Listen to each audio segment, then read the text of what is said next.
95 lives lost in a matter of minutes. Children swept away at summer camp. Families clinging to rooftops in the dark, praying for rescue that never came. The flood that struck Kerr County, Texas, wasn't just a natural disaster. It became a national flashpoint. And before the bodies were even recovered, the political storm had already begun. Donald Trump pointed the finger at Joe Biden. A pediatrician wished death on Trump voters. And behind it all, a haunting question looms. Did government cuts make this catastrophe worse? In the early morning hours, the Guadalupe River turned violent. What began as torrential rain quickly became a wall of water. 1.8 trillion gallons cascading across central Texas, raising the river 26 feet in just 45 minutes. Entire neighborhoods vanished. Cars were flipped like toys. And in Kerr County, families woke up to chaos they never saw coming. Camp Mystic, a 99-year-old Christian summer camp for girls, became the epicenter of the heartbreak. In one devastating moment, cabins were overtaken, and 27 young girls and staff were lost. Parents still waiting for calls that won't come. Survivors describe watching childhood friends disappear beneath rising waters, with no time to run and nowhere to hide. Local officials say they received no real warning. Not a single emergency alert, no evacuation order. For many, it was already too late before they even realized what was happening. But while the community searched for loved ones, another wave was crashing, one that had nothing to do with water. Even as rescue teams pulled bodies from the riverbanks, Donald Trump stepped in front of cameras and pointed elsewhere. "If you look at that water situation," he said, "that was really the Biden setup." The comment, delivered with characteristic flair, seemed to deflect responsibility before any real investigation had begun. Within hours, Trump walked it back, somewhat, acknowledging the historic scale of the floods. But the damage was done. His words weren't just a comment. They were a signal. A familiar pattern was unfolding. White House Press Secretary Caroline Leavitt tried to shift the tone, condemning Democrats for turning this into a political game. But her boss had already done just that. The contradiction was glaring. In one breath, Trump's team called for unity. In the next, they stoked division. And this wasn't new. When crises hit, whether it's a plane crash, a pandemic, or now a catastrophic flood, Trump's reflex is to blame someone else. Preferably a Democrat. Preferably fast. But this time, that strategy collided with a deeper, more uncomfortable truth. For years, Trump has championed one core idea: shrink the federal government. Slash budgets. Cut staff. Hand more responsibility to the states. And during his time in office, he delivered on that vision, especially when it came to climate programs and disaster preparedness. But those cuts didn't come without consequences. At the National Weather Service, a third of forecasting stations now operate without a lead meteorologist. Buyouts and retirements left critical gaps across the country, including in San Antonio, just miles from the hardest-hit areas in Kerr County. One especially key role, responsible for last-mile communication between forecasters and emergency services, had been vacant since April. The person who once held it? Gone, after accepting a buyout under Trump's administration. That missing link may have played a role in the silence that preceded the flood. Former NOAA head Rick Spinrad called it a failure at the last mile, where alerts are supposed to turn into real-time action on the ground. In this case, they didn't. Meanwhile, Project 2025, a conservative policy blueprint embraced by Trump, had already called for deep cuts to weather forecasting, including shutting down climate research labs and privatizing parts of the warning system. All in the name of efficiency. But as floodwaters surged through communities with no warning, the price of that efficiency became horrifyingly clear. And yet, while the government scrambled to explain, someone else was about to take the spotlight, for all the wrong reasons. While families mourned and rescue crews searched for the missing, a Houston pediatrician lit a fuse online that ignited instant backlash. Dr. Christina Probst, affiliated with Bluefish Pediatrics, posted a message on social media that many found chilling in its timing and tone. Kerr County MAGA voted to gut FEMA. They deny climate change. May they get what they voted for, the post read. It ended with a southern sting. Bless their hearts. To many, especially in Texas, that phrase wasn't sympathy. It was salt in a wound. The post quickly went viral, not just because it was politically charged, but because it targeted flood victims, including children. And from a pediatrician, no less. Within hours, Bluefish Pediatrics issued a public statement condemning the message and announced that the physician responsible was no longer employed with the clinic.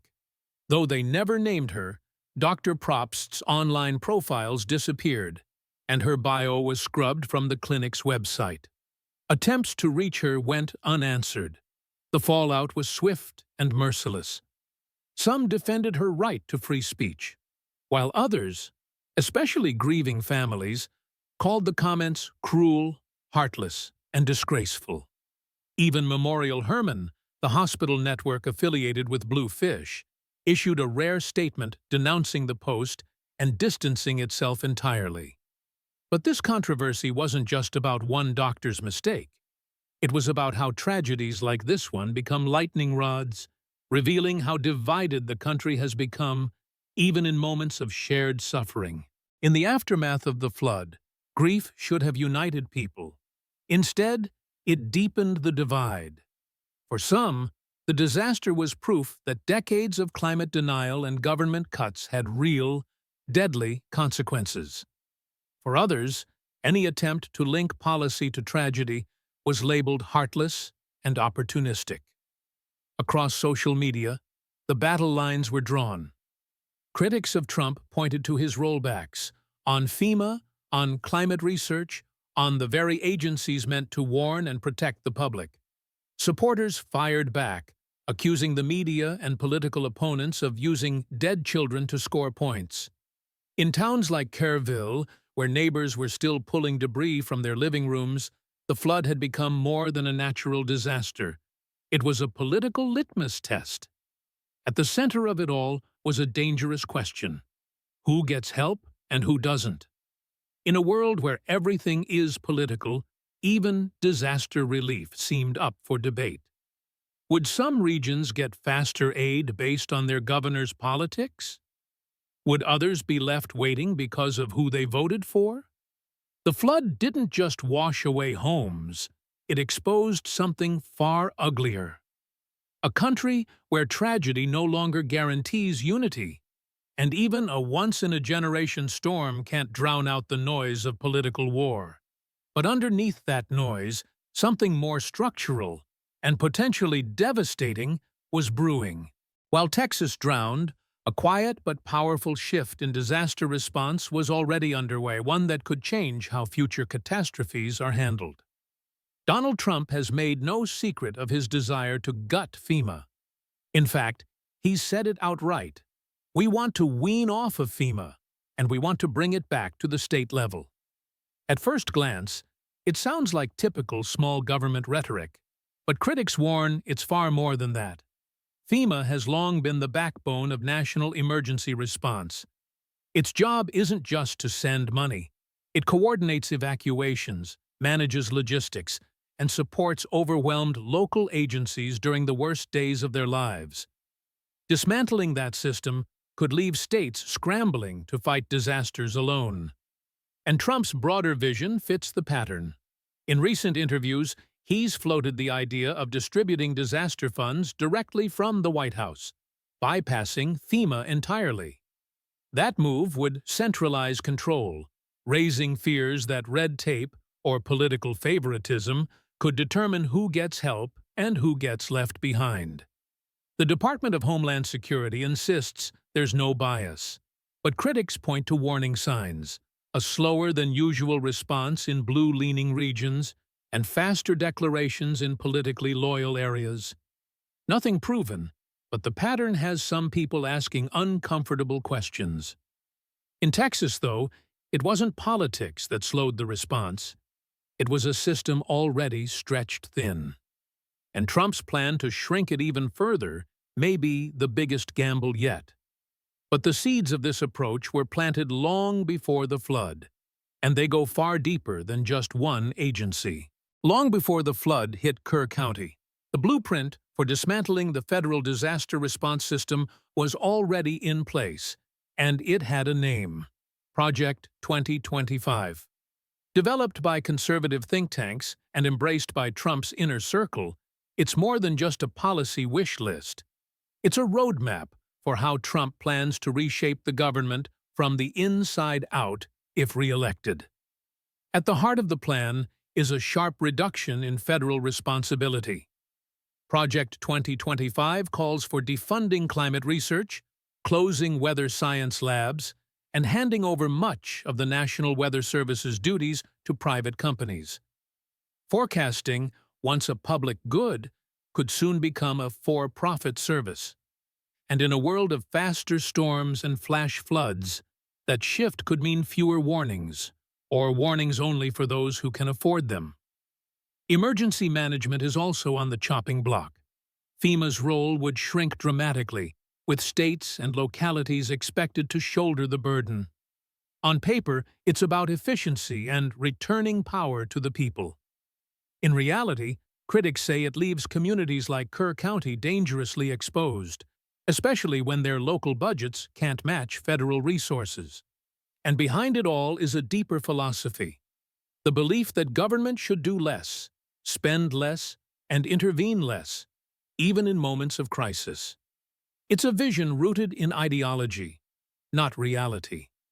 Because, as this flood proved, when disaster strikes, people don't care about political theory. They care about survival. But while blueprints and policies shaped the system behind the scenes, what failed in Texas wasn't just budgetary. It was something far more immediate and far more human.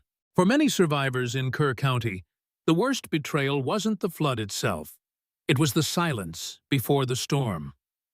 Local leaders like Kerrville's Mayor Joe Herring Jr. say they never received any meaningful warning. "We didn't even have a warning," he said, struggling to hold back tears. "We did not know." That missing alert wasn't for lack of trying. The National Weather Service had issued watches, warnings, and even wireless emergency alerts. But those warnings never made it to the people who needed them most at the critical moment. Former NOAA Administrator Rick Spinrad explained that the breakdown happened at the last mile of communication, the crucial point where forecasts turn into emergency action on the ground. The key coordinator responsible for that communication at the San Antonio office had left months earlier and was never replaced. Without that essential link, the chain of warnings failed to reach local emergency responders and residents in time. It's a small vacancy with devastating consequences. Many still call this flood an act of God, something beyond human control.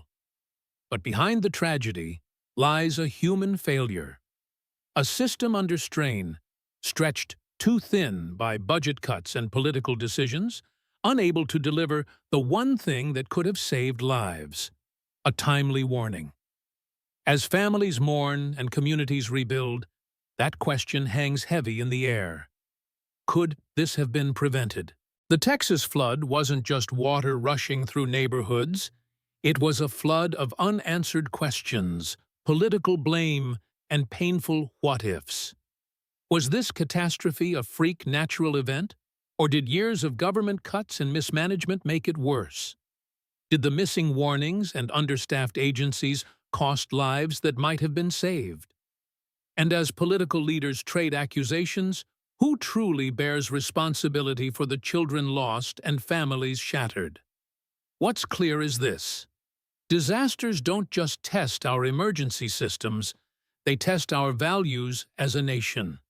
In a time when tragedy should unite, division only deepens. As the waters recede, Americans are left to wonder not just how to rebuild homes, but how to rebuild trust in a system strained by ideology, politics, and neglect. The flood may have passed, but its ripples will shape debates over government, responsibility, and compassion for years to come. And the biggest question remains: are we ready to face the next storm differently, or will history repeat itself? Well, that's all for this video. Let us know your thoughts down in the comments below. Be sure to like, share, and subscribe to Now Famous feed for more content like this. And check out our TikTok page for even more videos. Your support is appreciated as always. Thank you, and see you in the next one.